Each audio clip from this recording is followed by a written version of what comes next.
Here we go. You are live. I do see some audio movement down there, although it looks like it's pretty low. Yeah, that's going to be a good intro. All right. Well, anyway, we're trying to set up. We'll just get right into it. We are here today to take a look at the Hario Switch and give it kind of an unofficial, subjective sort of comparison to the Hario V60. If you're on this channel, if you're on other channels for coffee related things, I'm sure you know what the V60 is, but you might not know what the Hario Switch is. So I'll give you a little kind of overview. The Hario Switch, for you guys here that can't see it on Instagram, the Hario Switch is really neat. What it is a conical brew device similar to the V60, but what you get on the bottom, instead of just a hole that drips, as you pour and brew, what you get instead is a full immersion mechanical locking system, and that's done through a little steel ball. I don't know if you can see that in there. That might be difficult to see, but it's in there. A little stainless steel ball, I believe, and you lock this up and down. And while you're brewing, you lock it up. And to lock the brew in place is giving it a full immersion brew method. And I wanted to do this on live because, well, we haven't been on live in a while, but I thought this would be a really cool way to introduce this. I didn't think that it really needed a full kitted out video that I do for some other stuff, because it's very similar in look, and what you get is also quite similar. I'll tell you that right now. But we're going to do that live today and test out some Colombia Supremo that I roasted 5 or 6 days ago on the 4th. And this is going to give us a nice acidity level to help us determine some subtle differences between brewing in the Hario Switch and in the Hario V60. So I'm going to go ahead and get started, but I guess what I'll tell you about the Supremo as I know it is it's chocolatey and has some subtle citrusy finishes to it. And that subtle citrusiness might be difficult to pick up on because I wouldn't call this a mid-dark. It is a medium, but it's just slightly towards the darker side of medium. So the acidity might be more subtle than we even remember. However, if there's any to gain, we might pick up on a difference between the V60 and the Switch. I will tell you, the Switch is a lot of fun. The Switch is really nice for a single serve brew. The V60, you can pack 40, even 45 grams if you're really pushing it, and you can make enough for a few people to have a cup of coffee. The Switch, because the brew locks in place, you only can cap at about 240 grams of water.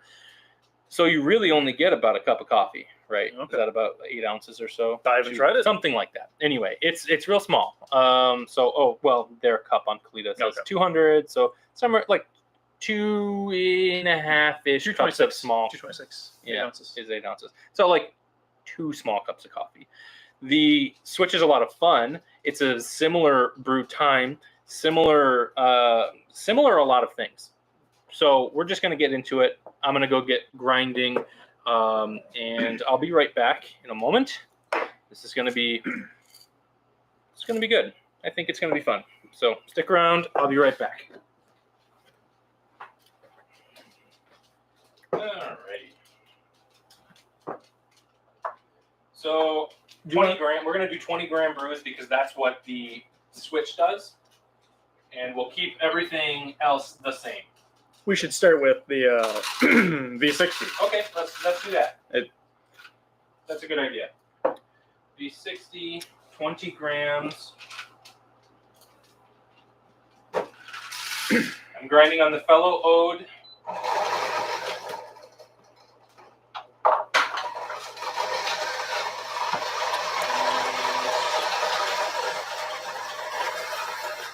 So I guess we'll talk through this live because this is not the way that we brew V60.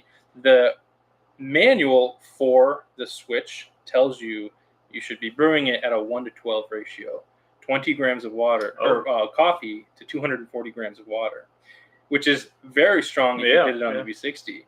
So should I stick with our typical 1-15 ratio for the V60?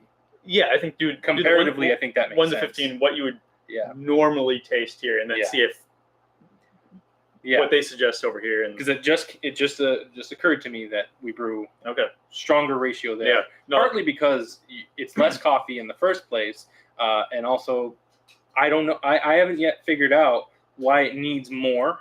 The ratio needs to be stronger to attain the similar taste. So I asked this. If you watched the latest video I just put out yesterday, was it yesterday? This morning? Yesterday. A Coffee Under the Stars. While I was out there, I pondered on this. Why the full immersion style needs a stronger ratio to taste similar. So if anybody has any ideas about that, drop them in a comment or start a conversation. But we will do 1 to 12 ratio here, 20 grams to 240, and then we'll do 1 to 15 here. So whatever that works out to, I'll do the math. Actually, you do the math because my phone is busy. 20 grams times 15. So we'll do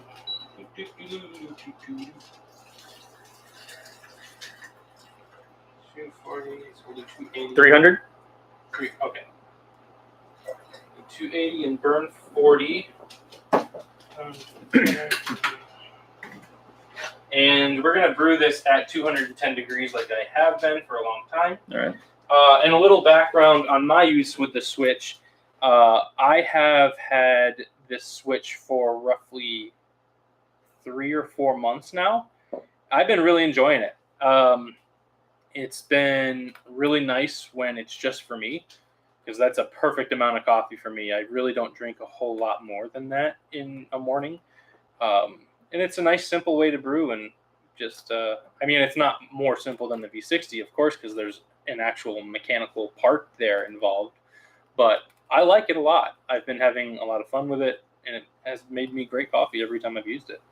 And I've used it to brew tea. Oh, like 10 minutes, like a 10-minute brew. It actually works. That's a good idea. The filter and things clog up in the bottom a little bit. Right. So if you have the time to wait for it to filter down. Yeah. But I've done 10-minute brews of tea in it, and full immersion. It just makes total sense. I used to make tea in the French press all the time, but this is actually a much faster cleanup than the French press, as you would think. Yeah. It just takes a little. The drawdown is a lot longer because the tea clumps up more towards the bottom. Right. It's not just free floating in the water. Right. All right. So I've had that for a few months. I've really liked it. We'll get into it here.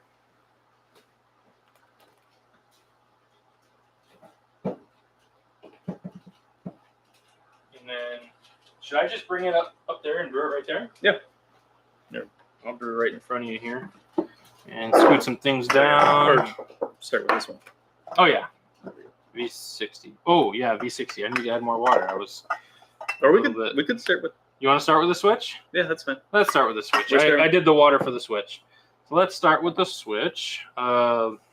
Instagram needs to see some of this, so maybe we go...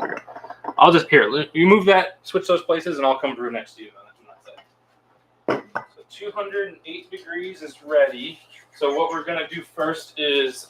Here, we'll do this so they can see that. Yeah. So what I'll do first is we're going to warm up the carafe and get the filter wet so that we draw out any of the taste from that. So I did a 40-gram overage for that. And see, it's not locked up. So if I lock it now, do the other 8 grams. There's 40. So that's staying there. That's a very subtle touch from lock to unlock. See that? Okay. So that's warmed up. We're ready to go. I'm going to go put this on the heat real quick. And that was just pre-wetting the filter. That's pre-wetting the filter and getting the carafe warmed up too. So now it's locked back up. It's not going to drip, really. There we go. I'll go take this out. Get our water back up to 208 or 210 real quick. Okay. Yeah, and I had been talking about the Hario Switch with David here, and it's interesting. The actual lever is interesting. It's kind of delicate, but it's really delicate is a good word. It's a soft touch. Yeah, you could very easily accidentally release. it. So you want to be careful about handling when things are ready. But here we go. So it's locked up. So I do the bloom still, just because that's the way I have brewed. You could probably safely pour all the water in at once, kind of like a French press, because you're going to allow the gases to escape one way or the other. But I like to see the bloom, and I like to know the gases are escaping before I mix it in too much. So we're at about 30 seconds right now, which is probably fine for this amount of brew. So we're going to go ahead and do the rest of the water. Keep your circles, keep it even. I do some agitation once it's all in there, but get it all in. You don't have to be too slow. It really needs to spend time evenly extracting. So you really don't need a slow pour here. Now with the fellow stag, you really don't get a choice. The speed of the pour is really consistent. Right. With my other kettle that I take to the markets, I can control the speed, and it goes from slow to real fast. Yeah. Real fast. So with the stag here, it's nice that, you know, one way or the other, you're getting a consistent pour. But faster is just fine for this. And then once it's all in, I let it sit until about the 2-minute mark. I'll give it a little bit of agitation. I've used like chopsticks or a spoon or whatever in the past. However, lately I've just been doing kind of like the V60 and do a little swirl. Yeah. So we're at a total of that method. 235 grams there. So I'm 5 grams short. I think that's okay. That's real close. Yeah. So we're at 145. I'm gonna go get more water for the V60 ready here. You're gonna drop it in 10 seconds. No, 230. Oh, So 230. agitate it too. All right. So we have about 35 seconds here. Yeah. So I'll do the agitation real quick, and then we'll put more water in. Let me know if I get real close to 230 before. Okay. So a little agitation. We're at 2 minutes. So that's pretty good. Yeah. So at 230, we'll drop it. All right. Okay. Well, I can't put more water in without my scale. Okay. So I'll leave that here. 10 seconds. Okay.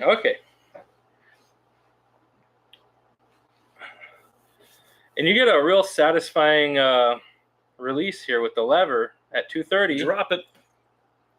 Oh, what happens is, so some of the coffee extracts and permeates outside of the filter and actually exists between the filter and the glass. So the quick drop you see is actually that liquid dropping down to the carafe below, but you still have the brew in its majority hanging out inside of the filter. So you see that whoosh down real fast. That's like 20% of the brew, or 30% maybe, and then the rest has to actually filter down. Yeah, so you wait. Yep, it still goes. Little agitation on the way down. Will it go all the way similar to a V60 where it's it's pretty dry after you've put your water in, or will it remain? Will there some of the water remain in there? It's similar. Okay. It's very, very similar. Okay. Yeah. Essentially, once it's unlocked, it was a V60. Yeah, it was just. Yeah. Wow. Okay. Yeah. So we're at 3:30 after drawdown. We're pretty much done. That looks done. Yeah. There's some dripping going on there, so I'll let it continue for 5 or 10 seconds. Interesting. Yeah, I think it's a real neat device. It's easy to use. I haven't messed up a brew with it yet. You don't have to.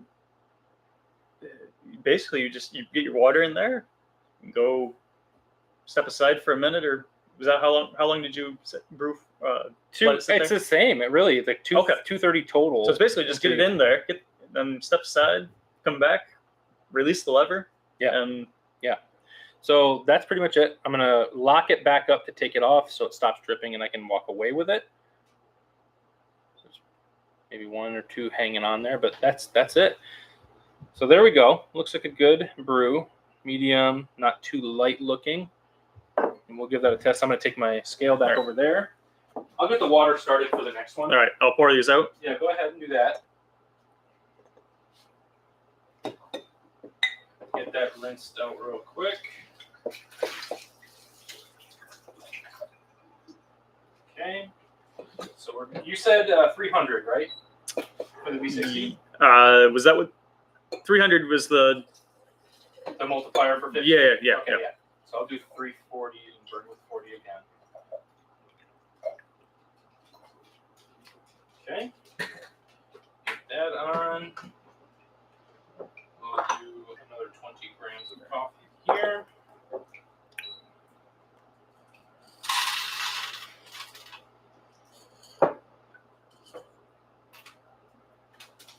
Bean down. Okay. Oh, is my yeah, I almost ground that into the bottom of the fellow.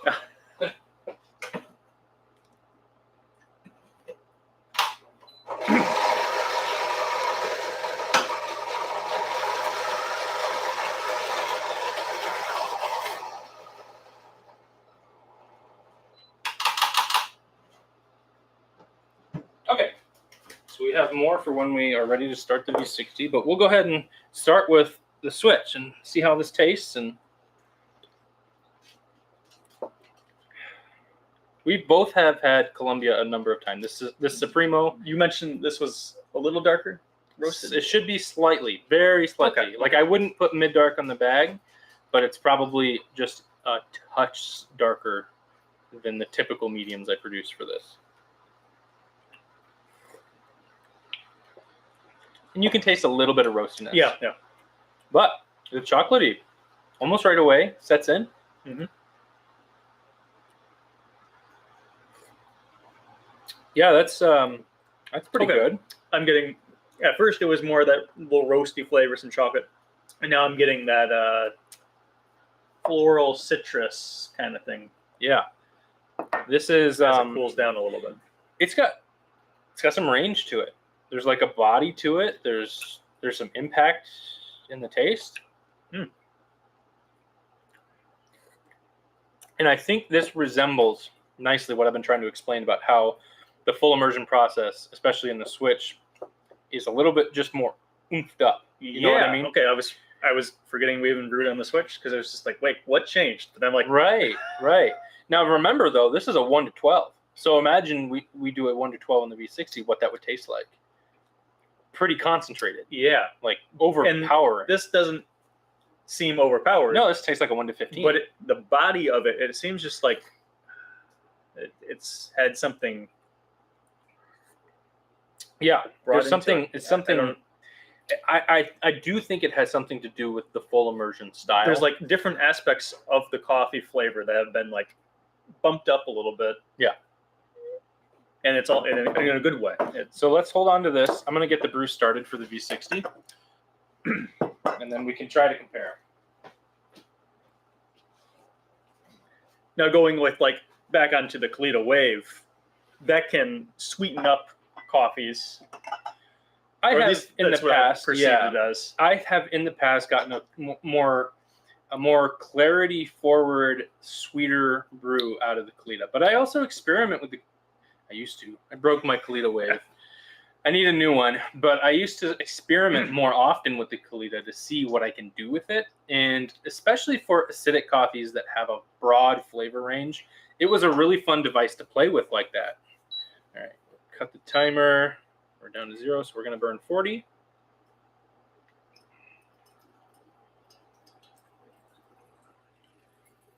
And there's our 40, so I'll go dump this.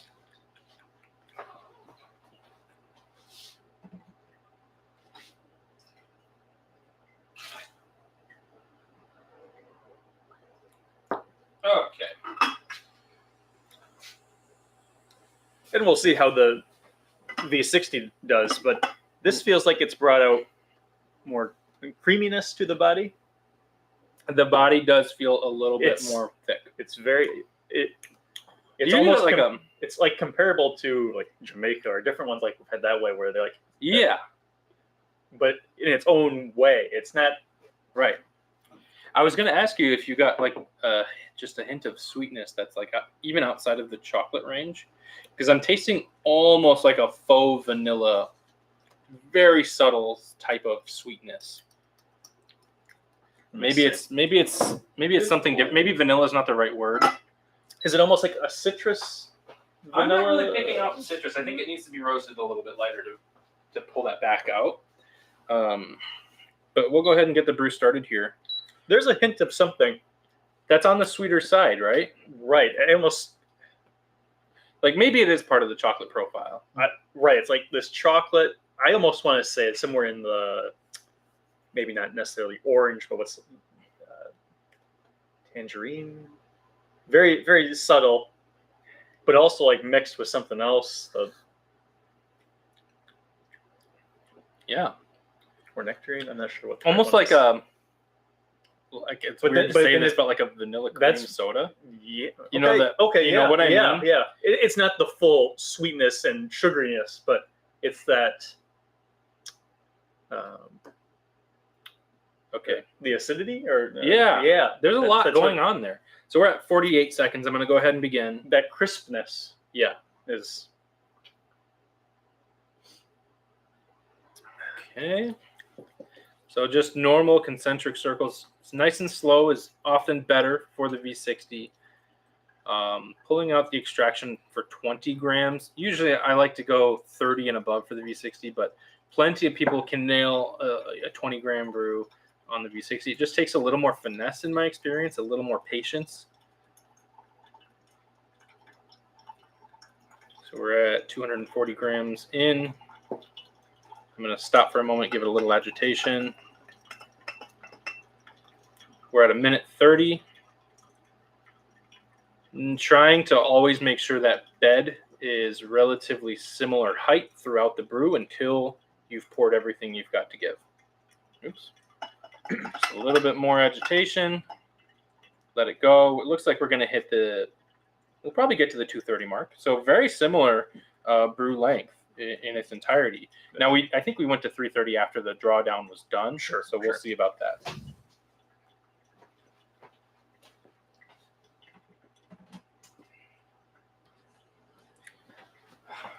All right. So we're only doing the 2 brews. This is not going to be a long live. So if you've got any questions, feel free to put them in there. I've got the roaster behind me. I've been roasting a lot for the farmers market still. It's starting to slow down after Labor Day, but we've got Apple Fest coming up, and I'm going to be a vendor for Apple Fest here in Charlevoix. So I've got a lot of work to do still. If you have any questions about roasting, about brewing, about devices like the V60 or the Kalita Wave or the Switch, let me know.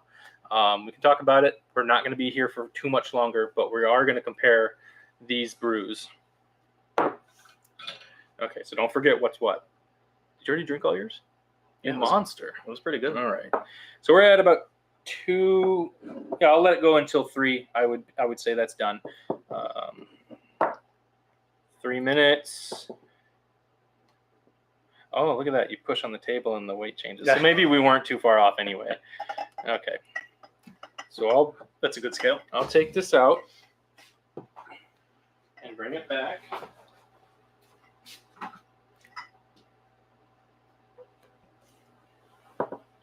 Rinse it off.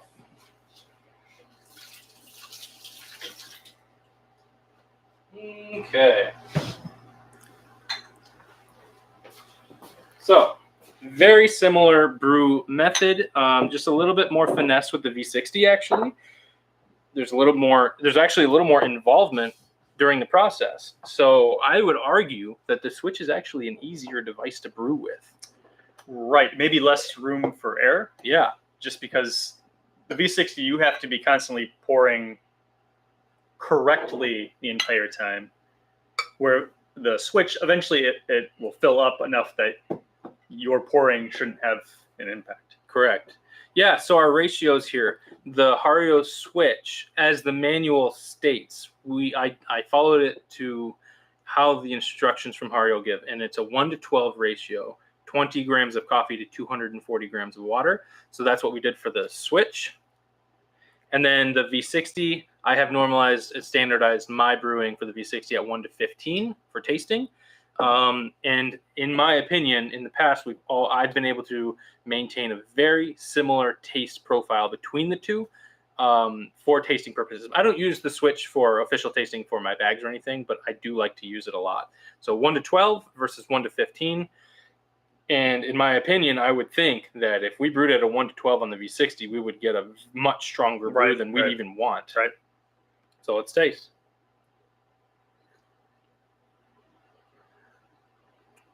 Oh, interesting. Oh, wow. That's a different very coffee. Different. That's incredibly different. Tell me. This does not taste as roasty or dark as the Switch was a little bit darker tasting, right? Hold on. I think we have opposite ideas. Oh, I was gonna say this is like lighter body. Oh, I was not. Really? Yeah, hold on. This always happens. This does happen to us. Okay, I think as it cools down, I think I'm going to agree. At first, I was getting like all roastiness. I had no that too in the last one, and then the citrus or the other notes came through. The sweetness comes out in the end. That always happens. We went a little bit faster here, but yeah. Right away, though, I noticed the body is different. The body is thinner. Yes. Yeah. And not bad. Again, nothing bad, but it is noticeably. Okay, so I'm gonna align these up. Just noticeably lighter, not like super Switch light. on the left. A little syrupy, probably just like its standard. I guess standard V60. What I would expect. What I would expect, also, yeah, thinner body. I don't think the flavor range is as broad. It tastes like a more narrow profile. Yeah. Do you agree? Yeah. I don't want to say it's weaker, but well, technically, yeah, I guess technically it is. It's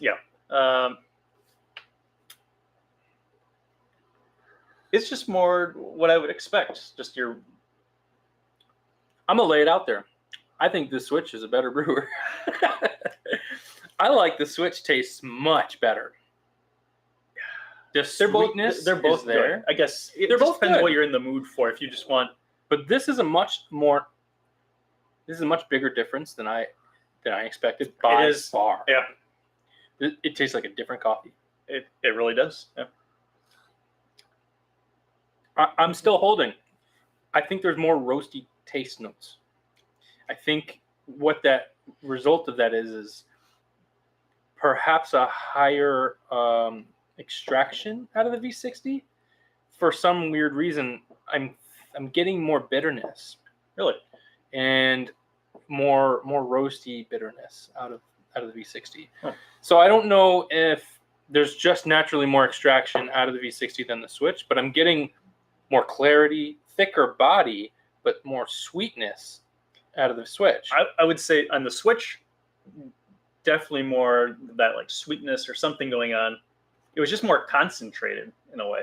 Yeah. It just felt like, again, technically it is. Right. So like to be surprised about that is weird, but I've been brewing at the correct ratios. Correct for the Switch, 1-15 for the V60. Whether that's correct or not for you is entirely different conversation. 1-12 for the Switch, 1-15 for the V60. So whether we're surprised about a higher concentration, the way that tastes in the Switch, that's another conversation to have. But so should we do a 1-12 on the V60 real quick? Sure.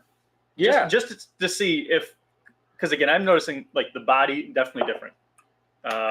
Just that how concentrated on the Hario Switch. Yeah. Like it was just like it wasn't too strong, but it just felt like all the flavors were there. Yeah. And here it has that it's still very good, but it's just more spread out and just not as extreme, I guess. Yeah. The V60 just feels like a narrower. And that may work for some coffees, may not work for others, but for this at least, I like both. And if you just wanted a creamier cup of coffee, the Switch just seems to be what I would go for. Me too. And I have been when it's just me. I'm honestly quite surprised. I didn't expect to taste such a big difference. So let's get this. I need my. Did I bring it over here again? Yes, I did. Wow. Okay, so yeah, we'll brew the V60 at 1-12. That actually sounds like an interesting comparison. Right. At first, I didn't think we were going to need that, but like with the Cleto Wave, I could just tell a difference, and But the Cleto Wave, you're doing a similar brew as the V60, or how does that work? Yes. So Cleto Wave, I always did 1-15. Okay, so it's so ratio was always the same. Okay. Sometimes I played around with the grind size a little more, but for the last like 4 months, since I've got the Switch for sure, I've kept it at on the fellow Ode, the stock burrs of it's like the second generation of the Ode, like the V1.2 burrs or whatever. I've kept it at 4.1. So like a very just medium grind size, not medium coarse, not medium fine, right in the middle. And that seems to be real nice for my uses. And I've experimented quite a lot. So that's where I've landed for basically any drip style brew, including the Switch. Maybe it's worth exploring, but it's funny that I actually really prefer the Switch to the V60 today. But we'll see the difference here. It's one of those things. It's just what you're in the mood for. Sometimes you might not be into the Switch if you're not wanting that stronger cup. But Right. the real test will be this: brewing at the same 1:15 ratio. Right. Make sure I got no water in there. Good. V60 on. I'm gonna get another filter.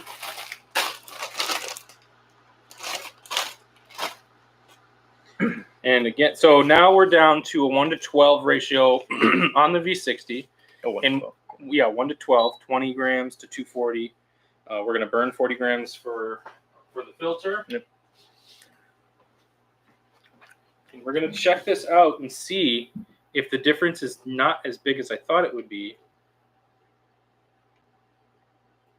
Brewing on that ratio on the V60 and compare it to that ratio on the Switch. I think the main things we'll need to be looking for are changes in body.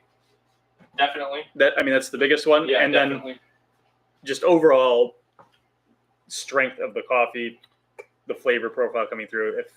Well, that and I'm really impressed by how the profile was more broad. You can taste the sweet, you can taste the chocolate, you can taste every process. Bulked up the chocolate flavor. Yes.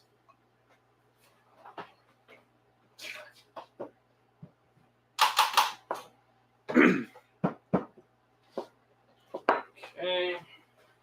We've got our coffee. And ever experiment with high temp for the initial pour and a low temp for the subsequent pours on the Hario Switch? I have not. In fact, that's a great point because there's not a lot that I have experimented with the Switch outside of grind size. So I'll write that down and think about that. Thanks for the question. Have you ever experimented with that? Because I'd love to know your thoughts if you have.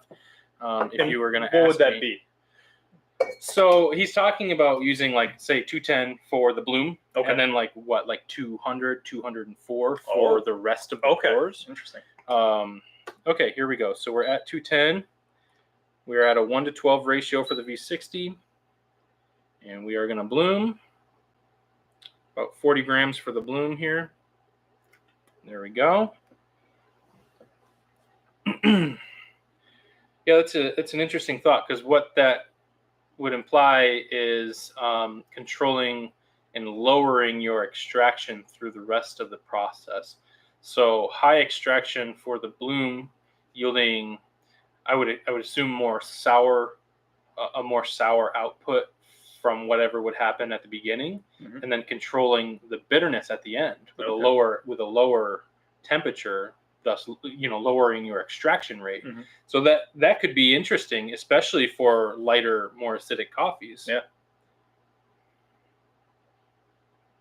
All right, here we go.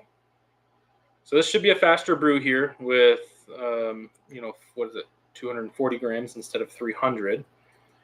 Give it a little. We're at 134 grams a minute here. Agitation, circles. Nice and controlled, out, in, make sure it's nice and even, a little agitation yet again, and we're going to finish this pour. Keeping the bed relatively at the same height level until you're done. And I'll do one more bout of agitation.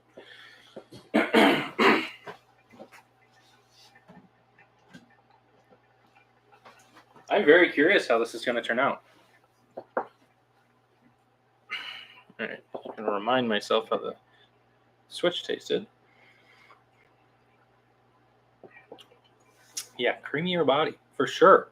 Like it has a thicker body, but the texture to that thickness is different. It's not just the creamy. It's like yes, like you're saying, there's a texture of.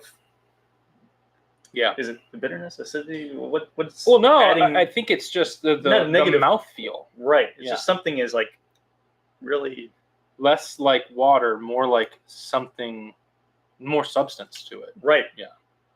Okay. So we are good to go there. I'm gonna go get the filter out of here, get the scale out of here. Give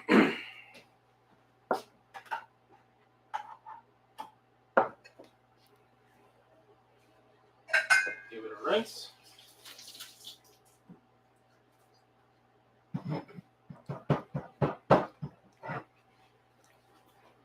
Okay, now we have our third brew. We didn't intend to do a third brew, but this is a very interesting idea of brewing it at 112 to more directly compare to the Switch ratio.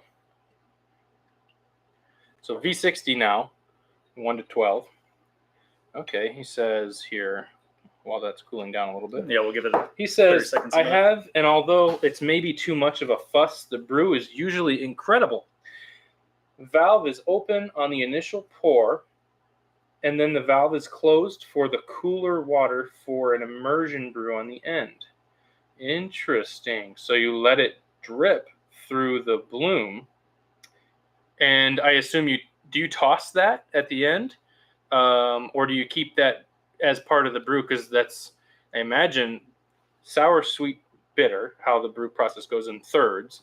I'd imagine that first pour is quite a sour, but that all, as a complete brew, that all it would mix. It's a puzzle piece. That's a piece of the puzzle. It'll fit in together and balance out. So I'm curious. I don't know how to say that. Dan. Dan. I know how to read. Dan. So I'm curious. Then, do you pour that initial pour out, or do you leave that in as part of your entire brew process? So it's like it's similar to pre-wetting the filter. Yeah. In a way. Right. You're like pre-wetting the filter, and then you could do that and then toss, if you're either tossing that or keeping it. Right. Okay. So I just tasted the first Switch again. I'm going to taste the new one now. So this is V60. V60. Yes. 1 to 12. V60. Sorry. V60 1 to 12. Still a thinner body. Oh, definitely. Still a thinner body. I almost want to say it's thinner. Thinner. Let me. There is a change though in flavor. This has more.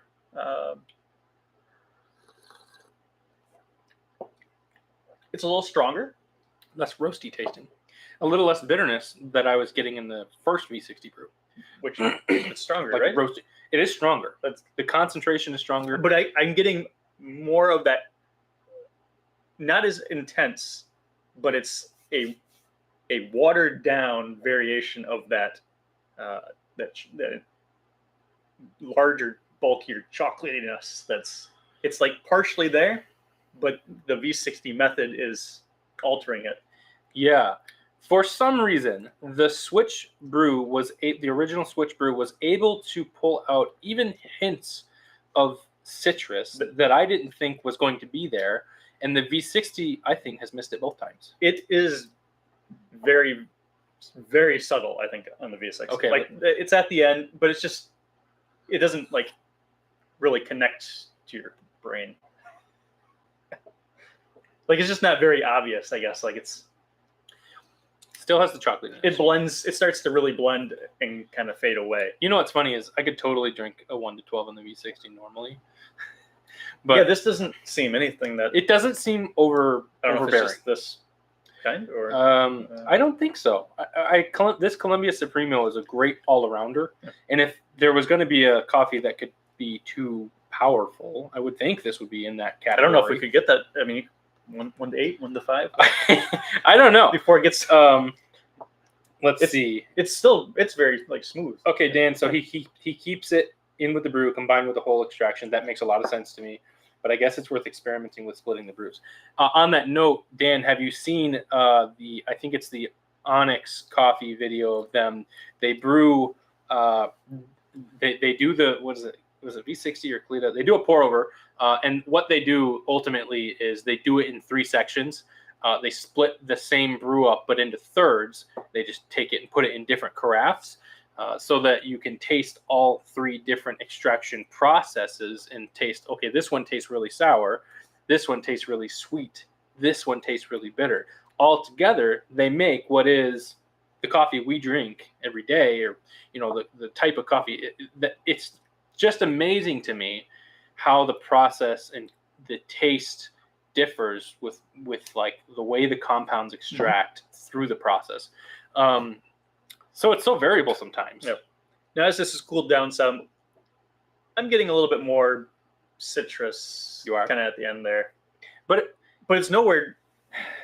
What was that one coffee that had that? It was like nectarine, tangerine, something like that. Probably in Ethiopia. Probably like Gadeb, maybe. That was it. Yeah. Okay. Like that. That real strong, I guess, citrus. Yeah. Flavor. Yeah. I was getting something like that.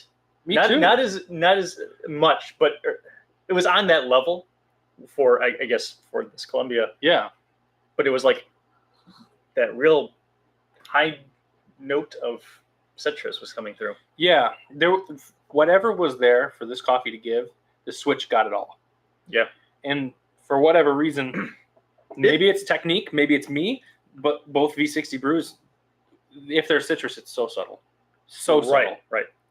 And that's what I've expected out of this coffee, but the Switch was able to pull more out of it than I ever thought was there. Right. For this roast level, had it been a percentage lighter weight loss for the roasters out there, this is about a 16.5%, so we're touching on mid-dark. It's very close.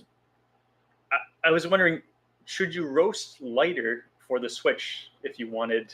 Well, it's dangerous territory. Because it's all so subjective. Right. It's all, everybody's perceptions are different. That one definitely had, and maybe it's the chocolate that was coming through or something. It was just the roastiness, the chocolate. It was all there, really up front. Yeah. Yeah. Let's see. I guess you could call it a salami brew. Drinking the cross sections of the brew, worth a try. Yeah, I haven't seen that. You should go watch it. It's a very interesting video, very educational. And I think there's a lot to learn through that, because understanding the brew process on a more scientific level of like, okay, how is this extraction happening? Where in the timeline is it sour? Is it sweet? Is it bitter? And how do they all come together? That video that I mentioned is a really great foundational video for like getting your mind wrapped around that a little bit. As it cools down, just it's there. It's good. Yeah, it's there. Good. There's nothing. There's wrong. No complaint. But it's just Switch, it's amazing. Something. Right. It's amazing. There's something to the Switch. Hello, how you guys doing? Okay, so we have gone through now 3 brews, 1 on the Switch, 2 on the V60.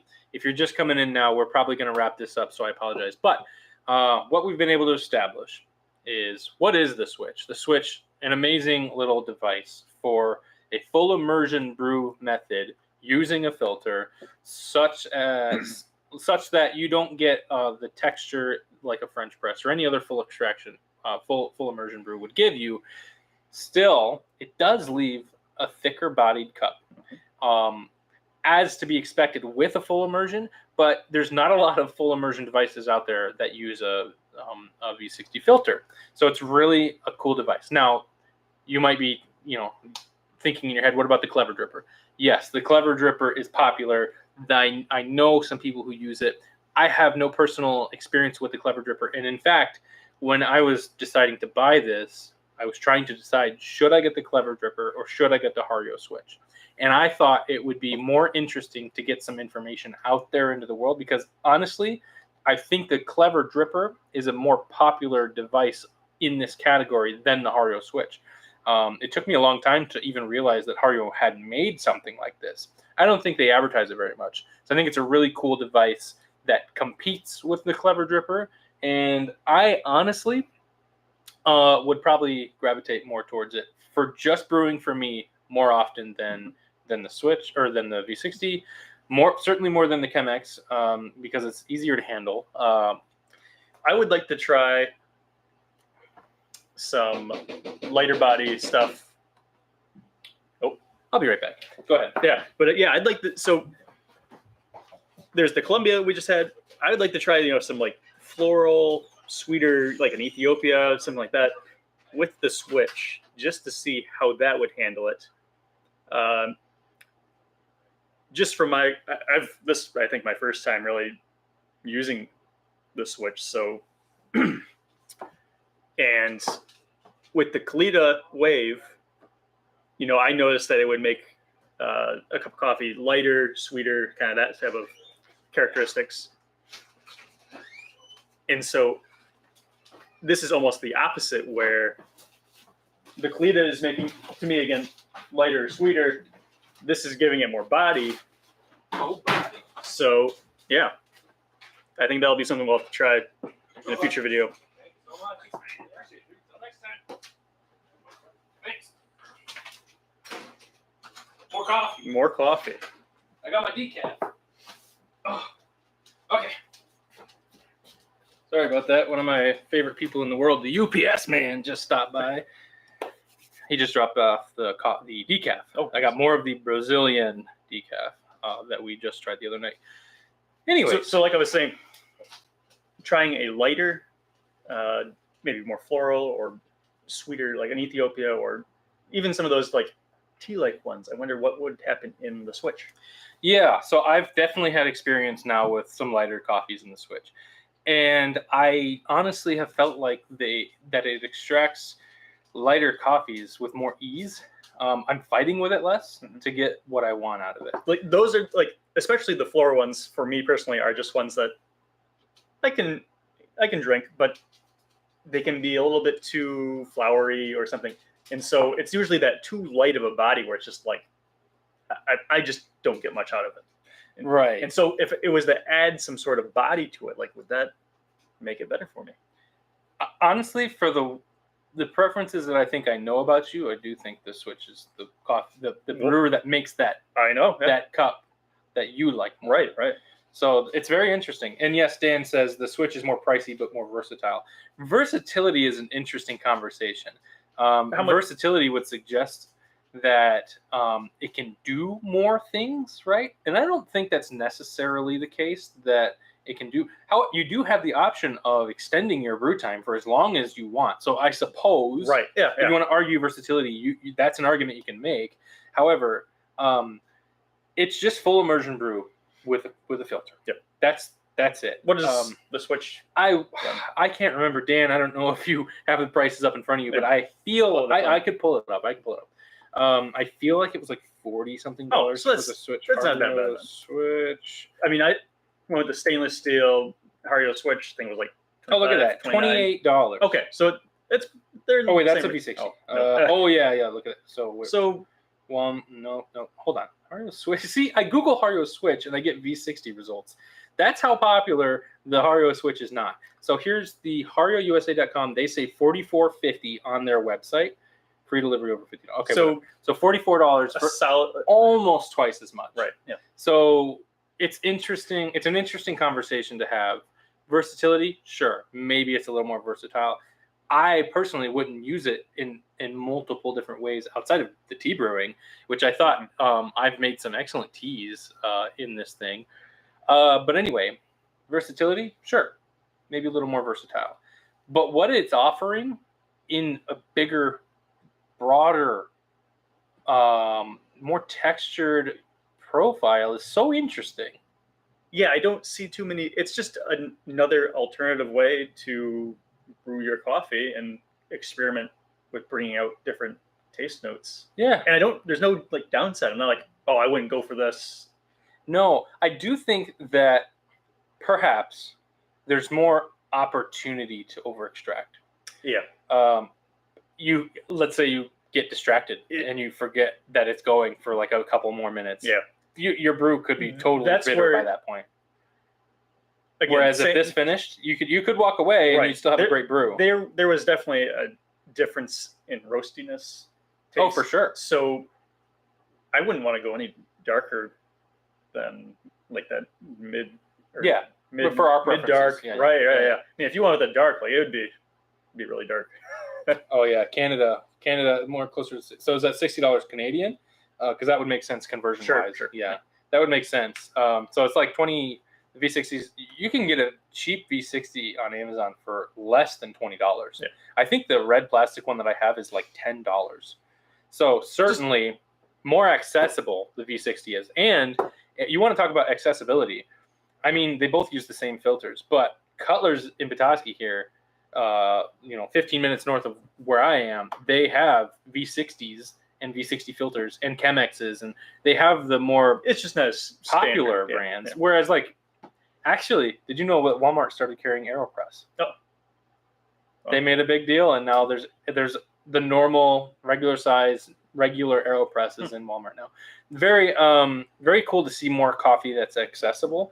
The Switch is certainly more niche, so I wouldn't expect it to be more accessible. However, if you've got, some money to burn, it's not that far out of reach. No, it's not. It's not like it's $100 thing or If you're worried about the price of the Switch, go check out some espresso machines. Switch versus the Clever Dripper. Oh, okay. So I actually don't know how much the Clever Dripper costs. Clever Dripper, and I did look at it at one point, so I knew at one time, but $25.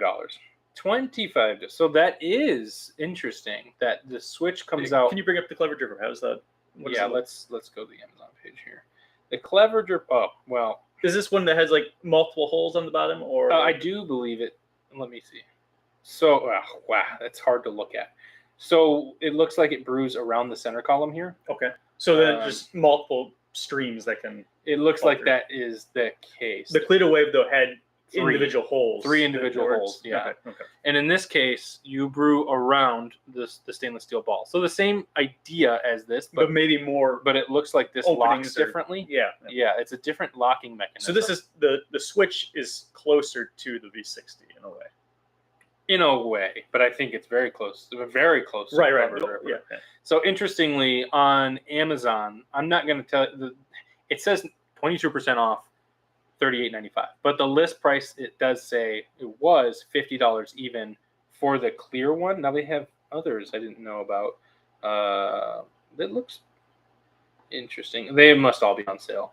So, well, that doesn't say it's on sale. Yeah. Interesting. Anyway, you can get the Clever Dripper right now for roughly $40. You can get a V60 for $10 or $20.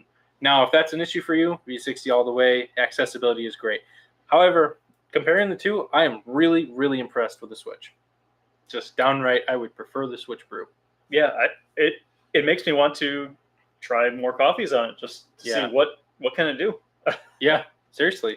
And light roasts especially, because sometimes on the V60, it can be difficult to extract properly and get that right balance of sweet, sour, and bitter. And on the Switch, I think it's a little bit more foolproof as long as you don't forget it's there. Yeah, I wouldn't want to turn it into like almost a cold brew where you're leaving it for a long period of time. That's an interesting thought. You could do a cold brew. You could do a cold brew in the Switch because if you leave it overnight, I mean, it's so what would that be? Just fill it up, put it in the fridge? Fill it up, and make it would make a. Oh goodness, never mind. Okay. Maybe that's something to think about later. That's very experimental. Very experimental. You could do it. I have actually done cold brew in the AeroPress, which if you can do it in the AeroPress, you can do it in that.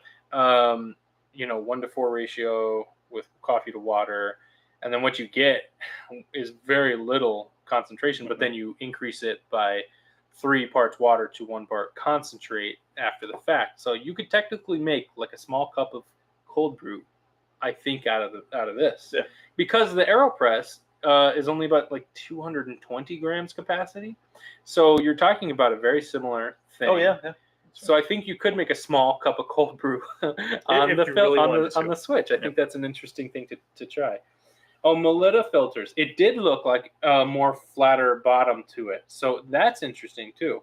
Did you see I was going to say something. Did you see the base of it? It does look a little flatter. So Okay. you were looking at the flat bottom brew Right. filters, and I was telling you those were for the Melita system, and this looks like it would. In It's not fact, cone shaped. not quite. It's a flat- flat So very, very interesting. All right, guys. Well, I think that just about wraps it up.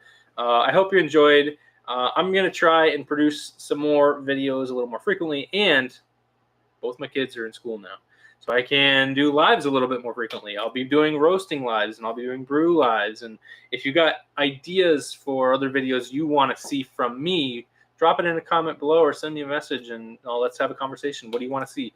I've got more ideas for some of the stuff coming up, so stay tuned, and thanks for watching, guys. We'll see you next time. Bye. Yeah, we're still on.